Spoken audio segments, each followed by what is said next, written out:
आपने बीच में बात करी थी इन्वेस्टमेंट्स के बारे में कि जी। लोगों को इन्वेस्ट करना, सोच समझ के इन्वेस्ट करना पड़ेगा। तो इसी के लिए हम अगर जानना चाहें कि 2025 में लोगों के फाइनेंसेस कैसे रहेंगे। देखिए, फाइनेंसिस 2025 में हम बात करें, अभी आपको पता है शेयर मार्केट में काफ़ी लॉसेस हुए हैं ना। बहुत लोगों ने पैसा भी लगाया लेकिन वो सारा डूब गया। 2025 में भी ऐसी क्रंचेस आपको देखने को मिल जाएंगे। ओके। अब शेयर मार्केट में अगर आप पैसा लगा रहे हैं, शेयर खरीद रहे हैं, तो आप शॉर्ट टर्म के लिए नहीं लगाएंगे कि मैंने आज खरीदा कल मैं बेच दूं तो मुझे प्रॉफिट हो जाएगा। जो भी ये करेगा उसको लॉस होगा ही होगा। अगर आप लॉन्ग टर्म के लिए इन्वेस्ट करते हैं, कहीं ना कहीं म्यूचुअल फंड में करते हैं या कोई और ऐसी कंपनीज हैं जो लॉन्ग टर्म आपको फ़ायदा दे, तो वो आपके लिए फ्रूटफुल होगा ही होगा। अब पैसे को बिना, ये देखो ये सबके लिए गाइडेंस है, आप पैसे को बिना सोचे समझे कहीं भी लगाएंगे तो प्रॉब्लम आएगी। और सबसे बड़ी बात मैं ये बोलूँ कि आप अपने पास से सीखेंगे कि जो पास्ट ईयर्स आपके गए हैं कि वहाँ आपने क्या क्या गलतियाँ करी हैं। कुछ सेक्टर ऐसे हैं जहाँ आपको, जैसे मैंने आपको बताया, हेल्थ केयर डिपार्टमेंट हो गया, इन सेक्टर में एकदम से आपको उछाल मिलेगा। एआई हो गया, यहाँ अगर आप कोई काम करते हैं या अपना इन्वेस्ट करते हैं, या मंगल वाले काम हो गए, मंगल आग का कारक है, फायर का हो गया, आपका कैफ़े हो गया, रेस्टोरेंट हो गया, या रोज़ का खाना बनाने वाली कोई चीज़ें हो गई, फूड हो गया, इसमें अगर आप कुछ ना कुछ इन्वेस्ट करते हैं तो आपको ग्रोथ मिल सकती है। लेकिन वो लॉन्ग टर्म होना चाहिए। अगर आपने आज लगाया, आप भूल गए उसको 3-4 साल, तब आपको प्रॉफिट देगा। अगर आपने आज कोई शेयर खरीदा, आपने बेच दिया कल, तो वो आपको लॉस ही देने वाला है। इससे कोई ऐसा नंबर जिसको शेयर मार्केट में पैसा लगाना ही नहीं चाहिए 2025 में, ऐसा कोई नंबर है? 2 नंबर की बात करें तो 2 नंबर को पैसा नहीं लगाना चाहिए अच्छा। कभी भी शेयर मार्केट में। तो उनको, क्योंकि उनके पास ना दिमाग तो होता नहीं है, वो दिल से सोचते हैं, तो वो इन चीज़ों को नहीं देख पाते कि कैसे क्या करना है। अगर लगाना भी है तो वो अपने रिस्क पे लगा सकते हैं, चीज़ों को एनालाइज करके। अगर पहले से लगा हुआ है तो फिर वो पता है कि आपकी दशा महादशा, कि आपका कौन सा नंबर एक्टिव हो रहा है, आपका पर्सनल ईयर क्या आ रहा है, फिर उससे हम प्रोडिक्ट कर सकते हैं कि आपके लिए ये साल लॉस देगा या प्रॉफिट। इसीलिए ही पर्सनल ईयर के ऊपर आज हम बात कर रहे हैं। ओके। तो मतलब कि अगर कोई ऐसा है जिसका 2 नंबर पहले, मतलब जो इस ईयर में उनका 2 नंबर आ रहा है, या फिर उनका जो, हाँ, तो 2 नंबर वालों, अगर आपका पर्सनल ईयर 2 आ रहा है किसी का भी, तो आप लोगों को तो पैसा सोच समझ के लगाना ही है। क्योंकि पैसे का लॉस, कई बार ना 2 नंबर के पर्सनल ईयर में लोगों को कर्जा बहुत होता है। और वैसे एक बात बोलूँ कि नंबर 9 आ रहा है, नंबर कर्जा हम कहाँ से देखते हैं? नंबर 9 से देखते हैं। बहुत लोगों के कर्जे अब की बार उतरेंगे भी सही, और बहुत लोगों पे चढ़ेंगे भी सही कर्जे। अच्छा। कहते हैं ना कि मंगलवार को अगर आपने किसी से कर्जा लिया तो वो आपका पूरी जिंदगी नहीं उतरता, फिर आप उतारते रहो। अच्छा। इसलिए जब भी आपने किसी से कर्जा लिया है या लोन की किस्त दी है, तो वो ट्यूसडे से स्टार्ट करो देने के लिए, तो जल्दी उतरेगा। लेकिन लेना नहीं है, अगर आप पे कर रहे हैं तो दे सकते हैं मंगलवार को। अच्छा। ओके। ठीक है। और ऐसे कौन से जैसे आपने अभी 2 नंबर के बारे में बताया कि उनको थोड़ा सा सोच समझ के ही पैसा जी। लगाना चाहिए 2025 में, क्योंकि जिनका भी पर्सनल ईयर दो में आ रहा है, उनको 2025 में थोड़ा सोच समझ के पैसा लगाना चाहिए। तो अगर हम बात करें कि ऐसे कौन से नंबर है जिनके लिए 2025 अच्छा आने वाला है, वो पैसा लगा सकते हैं। वैसे तो नहीं बताना चाहिए ऐसा किसी को, पर तब भी अगर कोई करना चाहिए, हम शेयर मार्केट की बात नहीं कर रहे, आप कोई भी इन्वेस्ट, बिल्कुल। हाँ, देखो, कोई भी इन्वेस्टमेंट, अगर कोई भी इन्वेस्ट कर सकते हैं, सबसे पहले जो डिपार्टमेंट मैंने आपको बताए हैं आप वो कर सकते हैं। अगर पर्सनल ईयर आपका आपके फेवर में है, तब तो जैसे मैंने आपको बताया कि किसके लिए अच्छा रहने वाला है, किसके लिए ओके ओके रहने वाला है। अगर फेवर में है तब तो आप कहीं पैसा इन्वेस्ट कर सकते हैं, है ना। अगर बाकी इसके लिए ना, फिर आपकी पूरी डेट ऑफ बर्थ भी एनालाइज करी जाएगी कि आपकी डेट ऑफ बर्थ क्या है, तो उसके अकॉर्डिंग आपकी दशा महादशा क्या चल रही है। और ये मैं एस्ट्रोलॉजी नहीं, मैं न्यूमरोलॉजी की ही बात कर रही हूँ कि न्यूमरोलॉजी से भी हम देख लेते हैं कि दशा महादशा कैसी है, आपका ईयर कैसा है। तो ओवरऑल ये कैलकुलेशन ऐसी हो जाएगी कि आपको प्रेडिक्शन वाले पार्ट पे जाना पड़ेगा कि आपको आपके लिए स्पेसिफिक कैसे रहने वाला है। लेकिन आप ये कह रहे हैं कि कौन कौन से लोग इस साल पैसा लगा सकते हैं किसी भी नया बिजनेस करने के लिए, है ना। अब नंबर 1 हो गया, 3 हो गया, 5 हो गया, इवन 4 वाले भी खुद नया कुछ जनरेट करने की कोशिश करेंगे, वो लगाएंगे भी सही। बिकॉज मैंने बोला कि ये नेक्स्ट ईयर की तैयारी करवाता है नंबर 4, है ना। और 6 वाले तो अगर सिर्फ अपॉर्चुनिटी का ही यूज़ करेंगे, वो पैसा नहीं लगाने वाले इस साल कहीं भी। नंबर 1, 3 और 4 और 5। ओके। तो उनको, अगर वो कुछ सोच रहे हैं ऐसा 2025 में, तो वो कहीं ना कहीं एक फ्रूटफुल रिजल्ट दे सकता है ना। हाँ, तो मतलब और भी चीज़ों को प्लीज़ चेक करें, ऐसा नहीं कि हाँ जी, बिल्कुल आप इस चीज़ पे डिपेंड ना रहें, बाकी आप सब चीज़ें एनालाइज करने के बाद ही आगे बढ़ें। लेकिन एक चीज़ मैं ये बताऊं कि प्रॉपर्टी का आपने सुना था 2024 में काफ़ी हाइट पे जाएगा, तो मंगल भूमि का भी कारक है, ज़मीन का।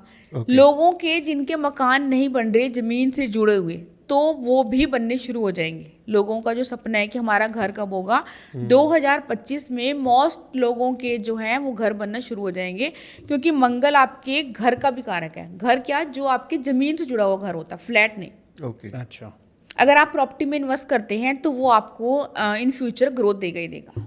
ओके। तो मतलब कि प्रॉपर्टी में भी इन्वेस्ट किया जा सकता है, Yes. 1 नंबर 3 नंबर वालों के लिए, Yes. और भी नंबर जो आपने बोले। हाँ जी। तो अगर हम 1 to 9 से बात करें, जैसा हमने व्यूवर्स को बोला भी था कि हम रेमेडीज़ की भी बात करेंगे, करियर की बात करेंगे, हेल्थ की बात करेंगे और रिलेशनशिप की बात करेंगे। तो अगर हम 1 to 9 को एक साथ लेके चलें कि जिसका भी पर्सनल ईयर 1 आ रहा है, 2 आ रहा है, वो लोगों का हेल्थ कैसे रहने वाली है, करियर कैसे रहने वाला है, उनका रिलेशन कैसे रहने वाला है, और अगर उनका रिलेशन ख़राब है या कहीं ना कहीं मिसकम्युनिकेशन क्रिएट कर रहा है, तो वो रेमेडीज़ कैसे कर सकते हैं, कैसे उसको बेटर कर सकते हैं 2025 में, और अगर करियर पे कुछ गलत आ रहा है तो वो भी वो कैसे उसको ठीक कर सकते हैं। देखिए 2025 में जिनका भी पर्सनल 1 आ रहा है, उन लोगों को करियर में काफ़ी अपॉर्चुनिटी मिलने वाली है ना। सूर्य है, और जैसे मैंने आपको बोला 9 नंबर कहीं ना कहीं फ्रेंड है सूरज का, तो करियर की अपॉर्चुनिटी मिलने वाली है। अपना नया न्यू बिगिनिंग का साल है। देखिए 9 नंबर मैंने बोला आपको क्लोजर का है, एंडिंग का है। अभी जब कुछ आपकी एंडिंग हुई है तो आपकी न्यू बिगिनिंग बनती है, तो आपकी न्यू बिगिनिंग शुरू हो सकती है। कोई कहीं भी पैसा इन्वेस्ट करेंगे नंबर 1 वाले तो उनको फ्रूटफुल रिजल्ट मिलने वाला है। नंबर 1 के लिए, मनी के लिए बोलूँ, करियर के लिए बोलूँ तो ये साल अच्छा रहने वाला है। लेकिन रिलेशनशिप के सेक्टर में थोड़ा सा आपको प्रॉब्लम आने वाली है, बिकॉज अग्रेशन वैसे ही नंबर 1 के लोगों में बहुत होता है। तो मंगल जब एक्टिव हो जाएगा तो आपका गुस्सा बढ़ जाएगा।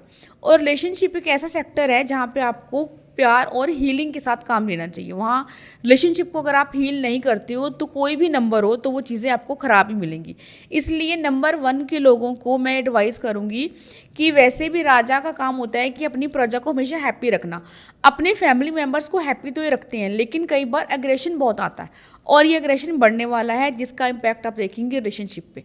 तो कहीं ना कहीं आपको डिवोर्सेस वाले केसेस इस साल देखने को मिल जाएंगे। तो अगर जैसे किसी के, जो आपने बताया पॉजिटिव, तो अच्छी बात है, सबके लिए पॉजिटिव ही होना चाहिए 2025 पर, जो आपने बताया कि रिलेशनशिप में इम्पैक्ट आ सकता है या फिर और भी चीज़ों में उनके बारे में आपने कुछ नेगेटिव बताया, तो अगर उसको पॉजिटिव करना हो तो क्या रेमेडीज उसमें? देखिए अब सबसे बड़ी रेमेडी मैं यही बताऊंगी कि जो भी आपका पर्सनल ईयर आ रहा है, आपने उस प्लेनेट के लॉर्ड को पकड़ लेना है। जैसे 1 नंबर के सन है, ठीक है, और जो यूनिवर्सल ईयर है 9, उसके भी लॉर्ड को पकड़ लेना है। तो आपने इन दोनों की पूजा करनी है, या फिर आप मंत्र चैंटिंग कर सकते हो, या फिर आप जैसे अगर आपका तो 9 नंबर, जो 1 नंबर है जिनका भी पर्सनल ईयर आ रहा है, तो वो रेड कलर के कपड़े अवॉइड करें, क्योंकि पर्सनल ईयर भी आपका 1 हो गया, यूनिवर्सल ईयर 9 हो गया, आप में तो पहले ही बहुत गुस्सा है, तो आप अपनी एनर्जी को रेड कलर के कपड़े को अवॉइड करेंगे, अदरवाइज आपका गुस्सा और बढ़ेगा। और ब्लैक कलर के कपड़ों को अवॉइड करेंगे। अच्छा, Okay. जिनका पर्सनल ईयर 1 है। और आप सूर्य देव के मंत्रों की चैंटिंग कर सकते हैं। ओके। अगर हेल्थ की बात करें कि पर्सनल ईयर 1 जो है अगर आपका है, तो यूनिवर्सल ईयर 9 आपकी हेल्थ के ऊपर क्या इम्पैक्ट देने वाला है। देखिए हार्ट की प्रॉब्लम इस साल आपको वैसे ही जर्नली बहुत देखने को मिलेगी, लेकिन जिनका भी पर्सनल ईयर 1 आया है, ऐसे लोगों को हार्ट का कोई ना कोई इशू आ सकता है। हाई बीपी हो सकता है, क्योंकि हाई बीपी जो है वो नंबर 9 से भी देखते हैं और नंबर 1 से भी देखते हैं। तो इसके लिए सबसे पहले आपको पंचुअल रहना बहुत ज़रूरी है, बिकॉज सूर्य भी पंचुअल है। क्योंकि आपने सुना है कि सूरज ये बोलते हैं कि आज मैं आऊँगा नहीं भैया, तुम खुद देख लो अपना। तो नंबर 1 के लोगों को पंचुअल रहना बहुत ज़रूरी है, और मेडिटेशन और एक्सरसाइज करना ज़रूरी है अगर आपको कोई हार्ट की प्रॉब्लम से बचना है। या फिर मैं ये बोलूँ, जैगरी होती है ना जो गुड़, उसको खिलाना शुरू करो आप गाय को, जिनका भी पर्सनल ईयर 1 आ रहा है। अब गुड़ नंबर 9 के लिए भी है और 1 के लिए भी है, तो आपकी दोनों की एनर्जी को ये कवर कर लेगा जो बैड इफेक्ट आने वाले हैं। ओके। एक रेमेडी और बता सकती हूँ मैं, कि आपने तांबे के लोटे में गुड़ लेना है, और जिसका भी पर्सनल ईयर 1 आ रहा है, अगर वो उसको प्रॉब्लम दे रहा है, खासकर हेल्थ में ये रेमेडी होगी, तो आपने जल प्रवाह करना है संडे को। तो इससे आपको हेल्थ में जो प्रॉब्लम आ रही है उसमें काफ़ी रिलीफ देखने को मिलेगा। लेकिन ये रेमेडी आपको संडे को करनी है और शाम को 5 बजे से पहले। ठीक है, अब बात करें अगर मैम 2 नंबर वालों की। ठीक है, अगर जिनका भी पर्सनल ईयर 2 आ रहा है, जैसे मैंने बोला उनके लिए थोड़ा सा मिला जुला रहने वाला है। बैठ तो किसी के लिए नहीं कहूँगी मैं, क्योंकि 2 नंबर इमोशनल है ना। 2 नंबर का काम है अपने इमोशन इन्वेस्ट करना कहीं भी। तो अगर आपने कहीं ना कहीं अपने पुराने रिलेशनशिप में, ग्रजिस में आप लोग काफ़ी सर्वाइव कर रहे हैं, तो इस साल आप छोड़ सकते हैं। आपको लग रहा है कि मुझे आपके साथ अब नहीं होगा तो मेरा ख़त्म हो गया, तो आप कहीं ना कहीं अपने पुराने रिश्तों से निकल जाएंगे। या मैं यूँ बोलूँ कि ट्राई करेंगे निकलने की। अब आप ट्राई करेंगे तो आप निकल भी जाएंगे। मैं श्योरली क्यों कह रही हूँ, क्योंकि 9 नंबर भी क्लोजर का है। वो पुरानी चीज़ों को, पुराने आपके जो ग्रजेस हैं, जो आपके बैगेज भरे हुए हैं आपने, जिसमें कोई ट्रॉमा हो सकता है जिससे आप निकलना चाहते हैं, वो आपको हेल्प करेगा नंबर 9 कि आप अपने पुराने रिलेशनशिप को छोड़ के कहीं अदर शिफ्ट हो सकते हैं। और ये चीज़ आप मैरिड लाइफ में भी देखेंगे। ठीक है। कई बहुत लोगों की मैरिड लाइफ भी आपको डिस्टर्ब दिखेगी नंबर 9 और 2 की वजह से।